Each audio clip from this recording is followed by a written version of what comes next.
The streets of Damascus became a haunting canvas of pain and defiance as the funeral procession of Mazen Al-Hamada wove through the city.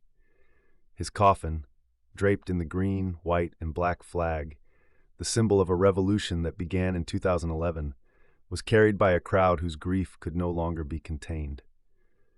"We gave our blood and soul to the revolution," they chanted, voices hoarse and trembling. The air was thick with the anguish of a people whose spirit had been crushed, but who still refused to be silenced.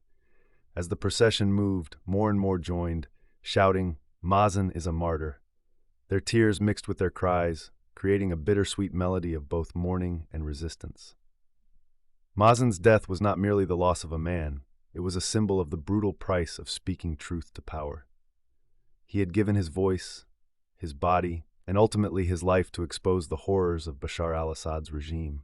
A relentless critic of the regime, Mazen's activism shone a light on the atrocities the world had ignored for far too long.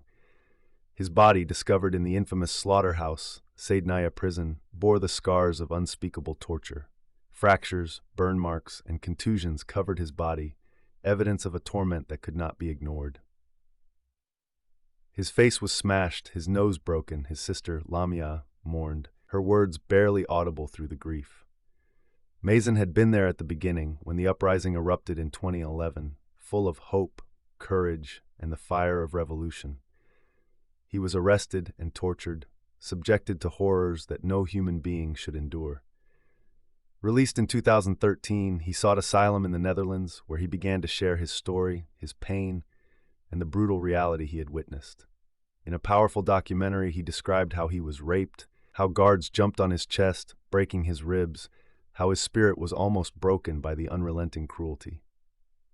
But despite the trauma, Mazen's heart remained chained to his people.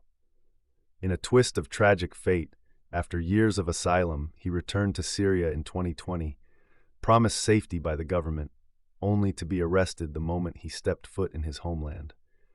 His family believes he was killed after the fall of Hama, mere days before the regime's collapse. "I am happy we are free, but I wish he could have lived to see it," Lamia said softly, her voice a mix of pride and sorrow. "He paid the price for our freedom." Mazen's story was one of many. It was a small piece in a much larger, horrific puzzle. Over 100,000 people disappeared under Assad's rule, their families left to search through the ruins for answers. In a morgue in Damascus, bodies were laid out in stark rows. The stench of death was overpowering. Some bodies were decapitated, others marked by unspeakable torture.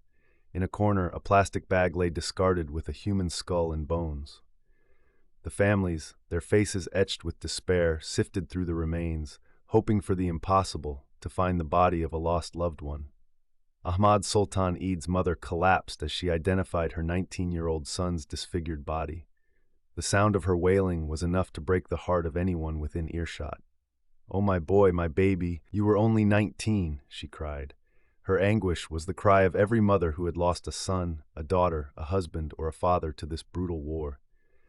Ahmad's brother leaned against the wall, his face contorted in grief, unable to fathom the loss. But it wasn't just Ahmad's family. All around, others searched for their own missing loved ones. "How can you find anyone if you're searching through skeletons?" asked Mustafa Khairul Inam, a father who had been searching for his sons, Omar and Mohammed, since 2011. He stood in a room filled with the souls of the disappeared, each one a broken story of hope, pain, and loss. Ahmad Masri was there too, looking for his brother Khalil. "Until now, we weren't allowed to ask where they were," he said, his voice hollow with rage. "Can you imagine what it's like to not know where they are, to be unable to ask? Maybe they're in a mass grave somewhere." His words were a damning indictment of a regime that sought to erase its victims from history. In the chaos of grief and rage, a woman's voice rose above the crowd, full of fury. Every mother who is looking for her son should get revenge against Assad. Putin should not give him refuge. He should send Assad back so we can execute him in a public square. The desire for justice, for vengeance, burned in the hearts of these people, who had been silenced for so long. I turned to Lamia, hoping to understand what justice for her brother would look like. "The perpetrators have escaped," she said, her eyes hard with determination. "But I want them brought back. I want them to be tried in a court of law."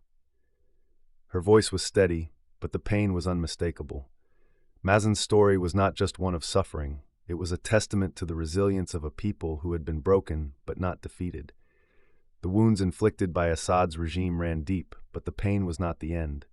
It was a beginning of a search for truth, for justice, and for the bodies of those who had been lost to this war.